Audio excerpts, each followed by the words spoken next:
Hey, ce coup-ci, j'ai pas voulu vous faire languir trop longtemps. Et puisque j'ai désormais toutes les séquences qu'il me faut pour monter cet épisode, je me suis sorti les doigts. Le précédent opus laissait en suspens le projet au moment où j'allais débuter l'application de la peinture définitive. Et c'est donc là qu'on reprend. Je débute par la partie avant ayant décidé que j'allais plutôt peindre section par section compte tenu de la taille du véhicule.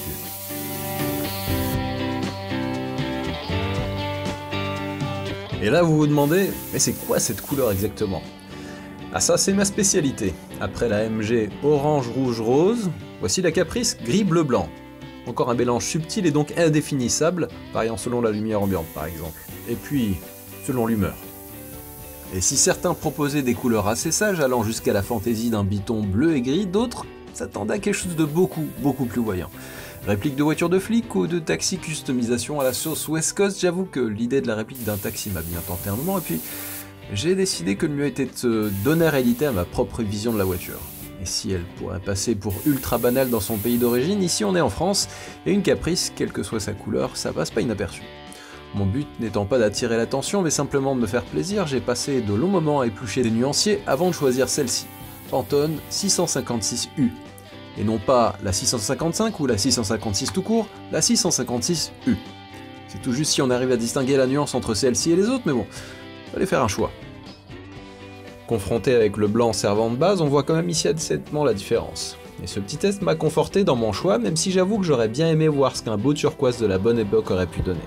Comme vous le voyez ici, je suis en plein atelier de peinture sur les portes, et dans l'ensemble ça se passe plutôt bien. Ce qui n'est pas vraiment étonnant étant donné que ce sont quand même des éléments disposés à l'horizontale, l'occasion bien chargée pour avoir un tendu sympa. Ah, cette peinture provient du site peinturevoiture.fr, chez qui j'ai déjà commandé quelques fois. Ils ont été bien sympas en soutenant ce projet par une belle remise des conseils avisés. Ils ont parfaitement adapté la quantité de produits en rapport avec les dimensions de la voiture en tout cas. Pour ce qui est du choix, je dois dire que j'ai été servi. Entre les teintes constructeurs, RAL, Pantone et autres, comme je le disais avant, le plus dur c'était de choisir. Pour ce qui est de la qualité, je vous laisserai juger en fin de vidéo.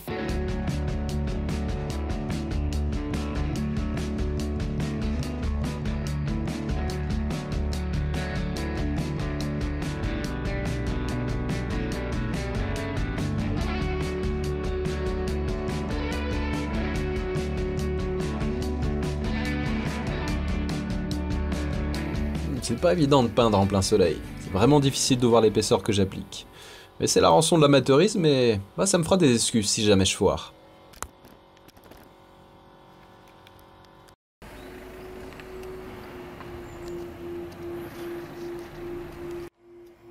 Bon, comme je vous disais, c'est pas mal. Au soleil, en tout cas, c'est plutôt prometteur.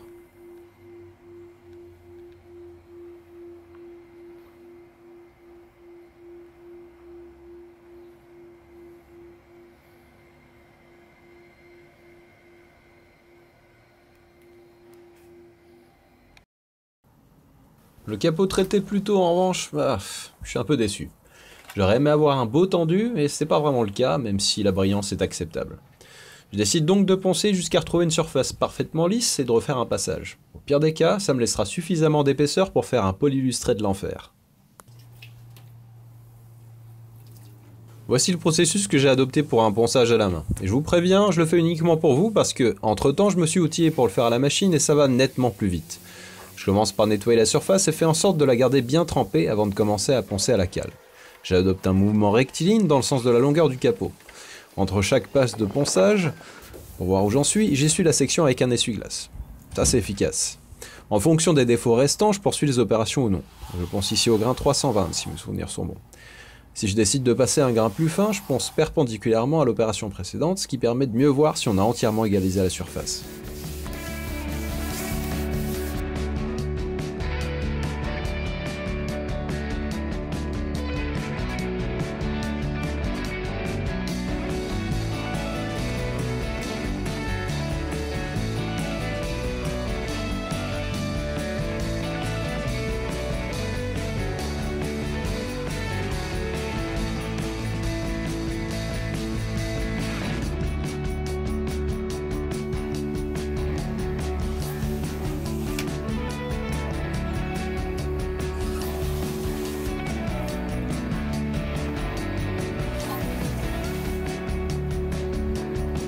Plus grave que la peau d'orange, j'ai aussi fait de magnifiques coulures sur les deux à l'avant. J'ai décidément bien du mal à obtenir un bon compromis entre tendu et coulure et j'apprendrai plus tard pourquoi. Après avoir tout poncé, me revoilà donc en pleine peinture de cette section avant.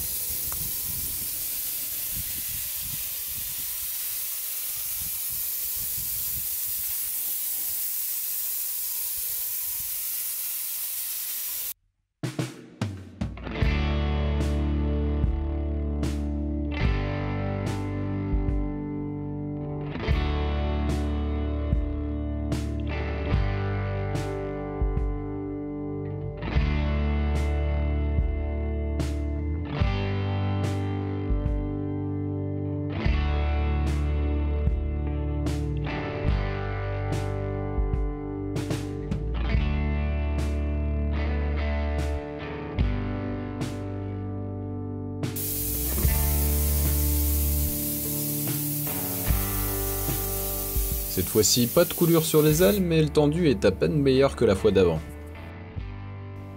Puisque mon pot de peinture n'est pas sans fond, je décide d'avancer en prévoyant de bonnes séances de polylustré pour plus tard.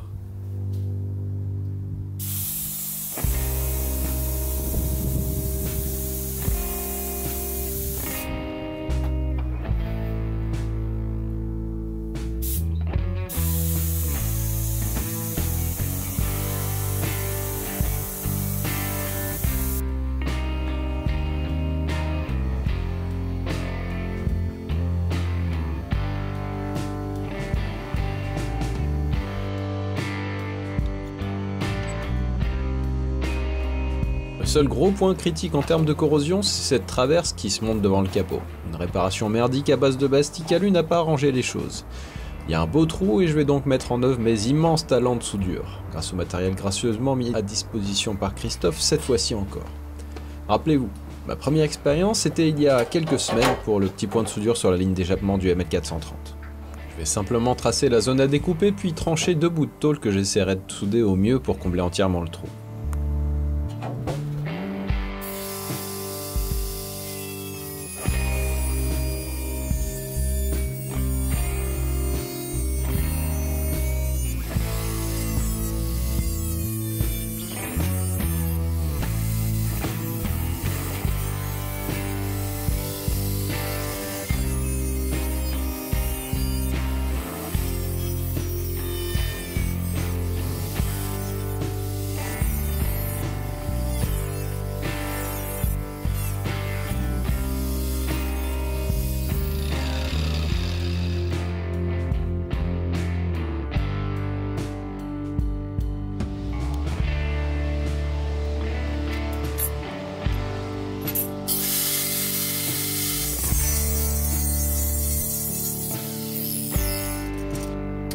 J'essaie même de former un bout de tôle pour reproduire l'arrondi présent sur la traverse. Les moyens du bord font finalement l'affaire.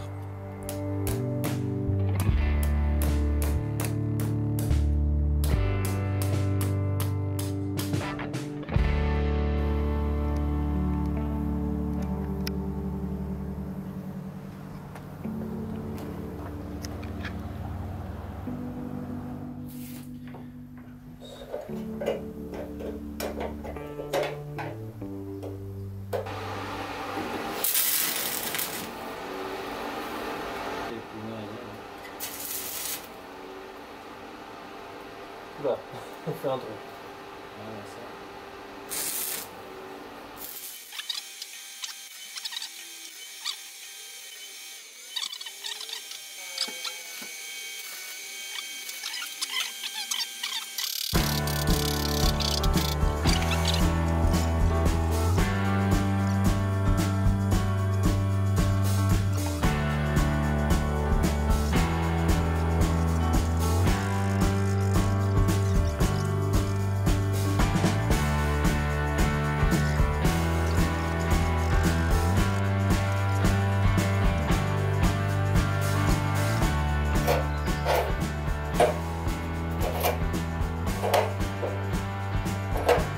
Après avoir meulé les soudures et mastiqué les défauts en finissant par protéger la surface, je peins la pièce en même temps que les éléments en plastique qui forment les 4 coins de la voiture. Vu le pouvoir couvrant de la peinture que j'utilise, je décide ici de m'abstenir d'une sous-couche d'uniformisation finalement.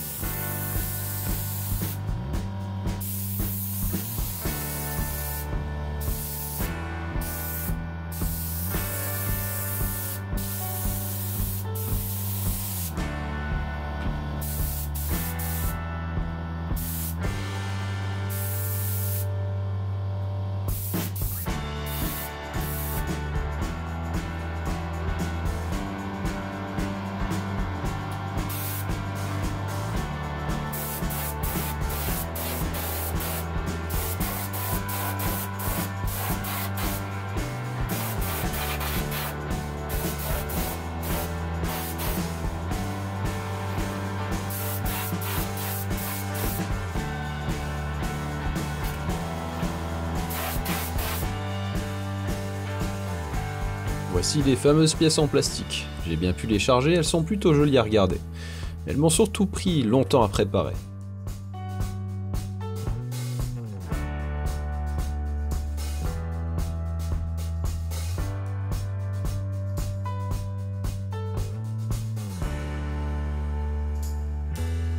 La traverse aussi rend assez bien. Je suis vraiment content à la fois de la peinture et également du travail de tôlerie finalement.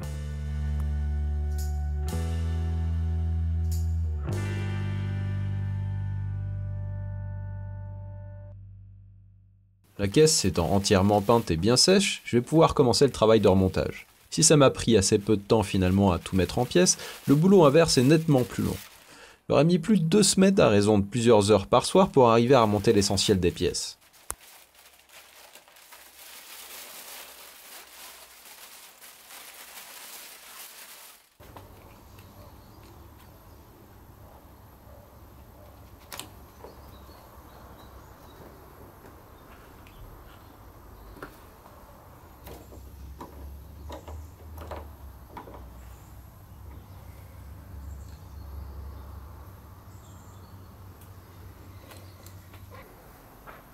Mon petit plaisir ici, remonter le sigle cachant la serrure que j'avais mais qui n'avait jamais été réinstallée.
Avant de réinstaller les portes, je repeins la visserie et les charnières.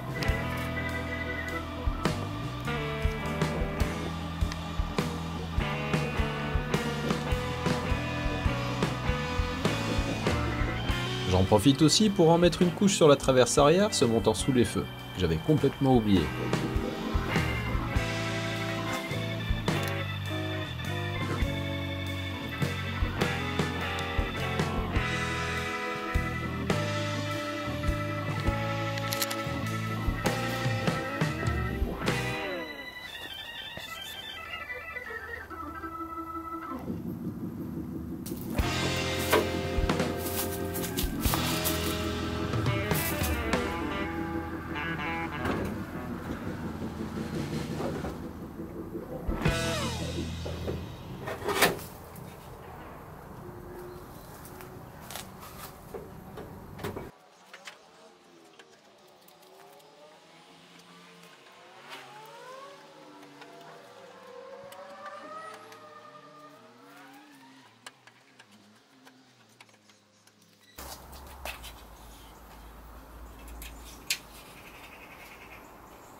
Vu l'état de dégradation très avancé des joints de porte, j'en ai acheté 4. Plus un pour le coffre qui est également dans un état assez moyen.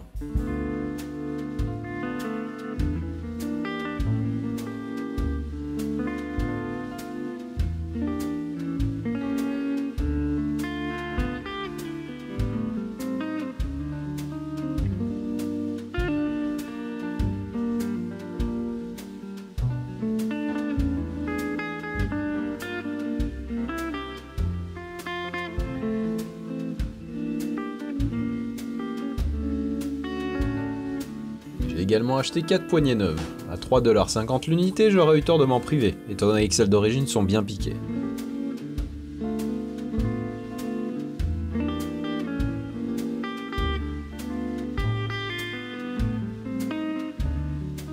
Évidemment, le meilleur pâtissier de France est venu m'aider à remettre les portes en place, qui pèsent leur poids. Et chose incroyable, elles ne sont pas tombées sur mes orteils.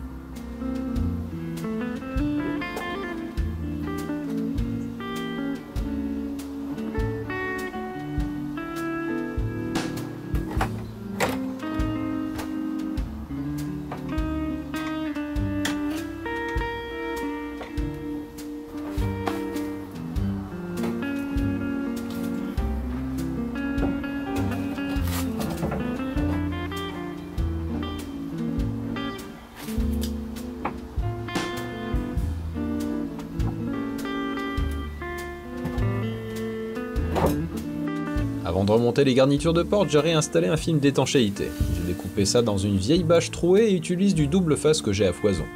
Ça doit être nettement plus solide que le film présent d'origine. J'ai assez sommairement protégé les vitrages étant donné qu'ils avaient déjà subi des pulvérisations des précédentes peintures. Ça me fera pas nettement plus de travail que de retirer les miennes en plus.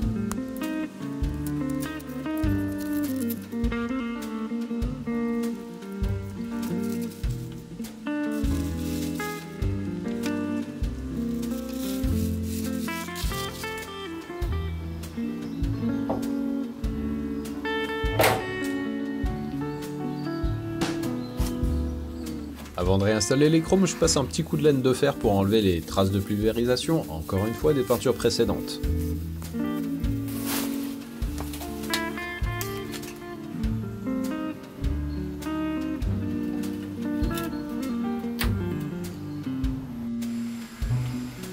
Et puisqu'on parle de retirer les surplus de pulvérisation, il suffit de se munir d'une lame de cutter en bon état pour retirer tout ça facilement et proprement. Et puisque ça fait longtemps que vous n'avez pas vu le responsable des lieux, il est passé se faire immortaliser à cette occasion.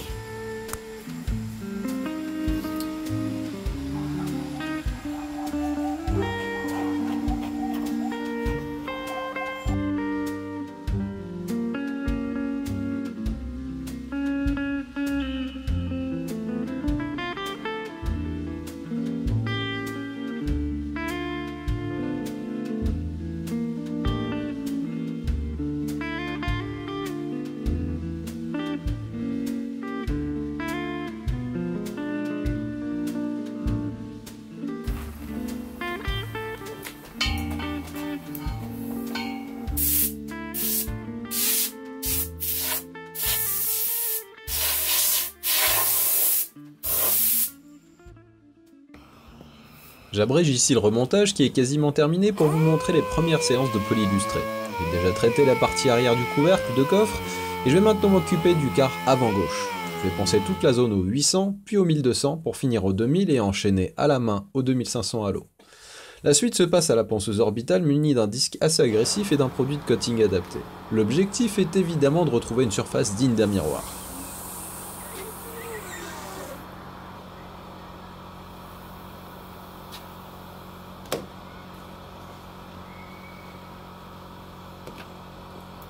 Ici, j'étale le produit avant de le travailler à une vitesse de rotation largement supérieure.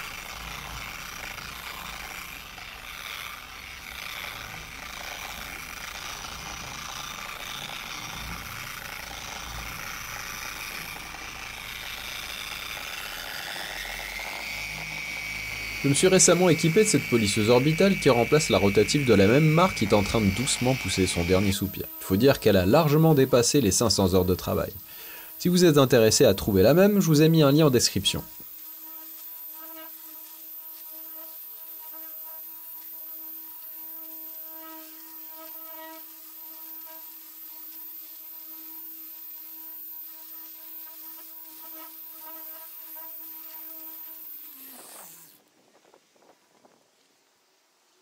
Voilà l'occasion de vous parler de ce produit que j'ai fini par adopter alors que je n'étais pas vraiment convaincu au départ. Il s'appelle Hydro-Silex Recharge et propose de laisser une couche de protection après tout travail de polissage et de nettoyage un peu poussé.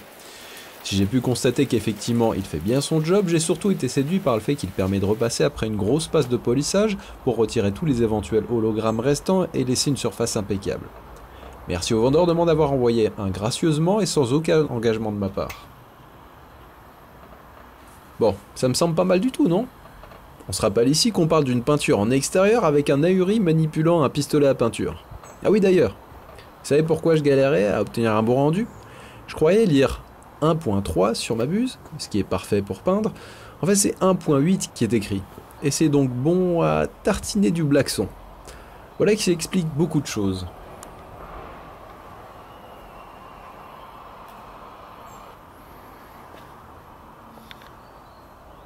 Pour fêter la fin des gros travaux, même s'il reste à poursuivre le poli illustré sur toute la voiture, j'ai voulu préparer quelques photos avant-après. Et pour ça, il fallait démarrer la voiture qui n'avait pas tourné depuis un bail.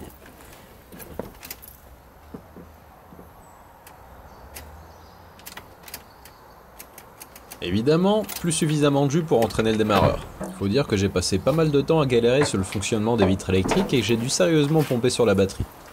Heureusement, j'ai reçu exactement ce qu'il me fallait dans ce cas de figure et c'est l'occasion parfaite de l'utiliser, un booster de batterie. Celui-ci est de la marque TacLife et propose un modèle à forte capacité doté de quelques accessoires utiles comme une lampe et des LED pour se signaler. On va voir si ce petit machin arrive à démarrer le 5 litres 7 V8.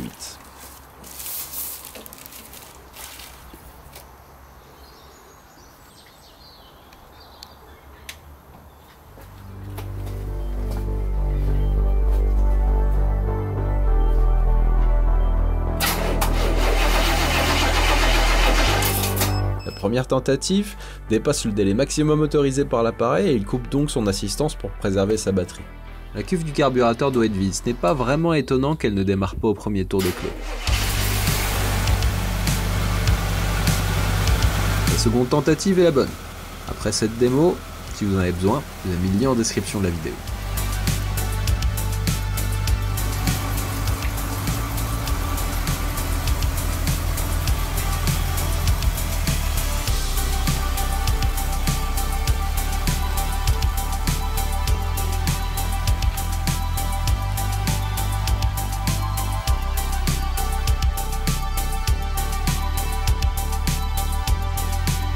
Et voilà donc les premières photos que j'ai prises, à comparer avec son état actuel. Et ici, vous reconnaissez sans doute la photo utilisée pour la miniature de la première vidéo de la série consacrée à cette voiture. Bon, voilà un gros travail qui arrive à son terme. Et merde, est-ce que ça veut dire que je vais arrêter de faire ce genre d'imbécilité avec ?